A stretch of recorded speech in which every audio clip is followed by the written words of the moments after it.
ہزاروں سال پہلے جزیرہ نما عرب کے جنوبی علاقے یعنی موجودہ یمن کے قریب ایک عظیم شہر تھا جسے سبا کہا جاتا تھا۔ اس شہر کے باشندوں کو قوم سبا کے نام سے جانا جاتا تھا۔ ہر طرف ہری بھری کھیت اور پھلوں سے لدے درخت تھے۔ یہ قوم ایک خوشحال اور ترقی یافتہ قوم تھی، لیکن اس کے باوجود یہ لوگ شرک میں مبتلا تھے اور سورج کی پوجا کرتے تھے۔ جب ان کے بادشاہ شراحبیل بن مالک کا انتقال ہوا تو اس کی بیٹی بلقیس نے سبا کا تخت سنبھالا۔ بعض مورخین نے لکھا ہے کہ بلقیس کے والدین میں سے ایک جنات میں سے تھا، لیکن اس بات کا کوئی پختہ ثبوت نہیں ملتا۔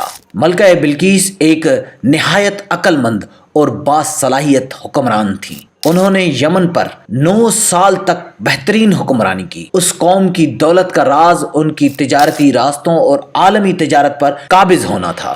یہ وقت تھا جب حضرت سلیمان علیہ السلام کی عظیم حکومت مشرق سے مغرب تک پھیلی ہوئی تھی۔ آپ کا دارالحکومت یروشلم تھا۔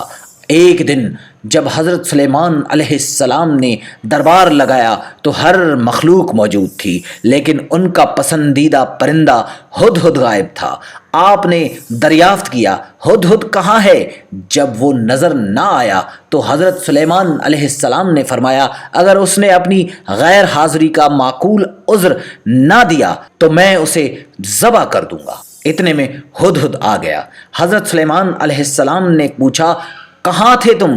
ہدہد نے بڑے ادب سے جواب دیا، یا نبی اللہ، میں ایک ایسے سرزمین پر گیا تھا جہاں لوگ سورج کی پرستش کرتے ہیں۔ وہاں ایک ملکہ ہے جسے لوگ بلقیس کہتے ہیں۔ اس کا تخت بہت عظیم ہے جو قیمتی جواہرات سے جڑا ہوا ہے۔ حضرت سلیمان علیہ السلام نے فرمایا، اگر تو سچ کہہ رہا ہے تو میرا ایک خط لے جا اور اس ملکہ کے پاس پہنچا دے اور اس کا رد عمل سن کر واپس آ جا۔ خط کا مضمون کچھ یوں تھا، اللہ کے نام سے جو بہت مہربان اور رحم والا ہے۔ یہ خط سلیمان بن داؤد کی طرف سے سبا کی ملکہ کے نام ہے۔ سلام ہو اس پر جو ہدایت کی پیروی کرے۔ تم مجھ پر فوقیت جتانے کی کوشش نہ کرو، بلکہ اطاعت و فرما برداری کے ساتھ میرے پاس آ جاؤ۔ یہ خط دراصل ملکہ اور اس کی قوم کو اسلام کی دعوت تھی۔ ہدہد یہ خط لے کر ملکہ بلقیس کے محل میں پہنچا اور اسے اس کے دامن میں ڈال دیا۔ اس وقت اس کے دربار میں تقریباً 300 وزراء موجود تھے۔ جب ملکہ نے خط پڑھا تو کچھ وزیروں نے غصے میں کہا، یہ تو ہماری توہین ہے۔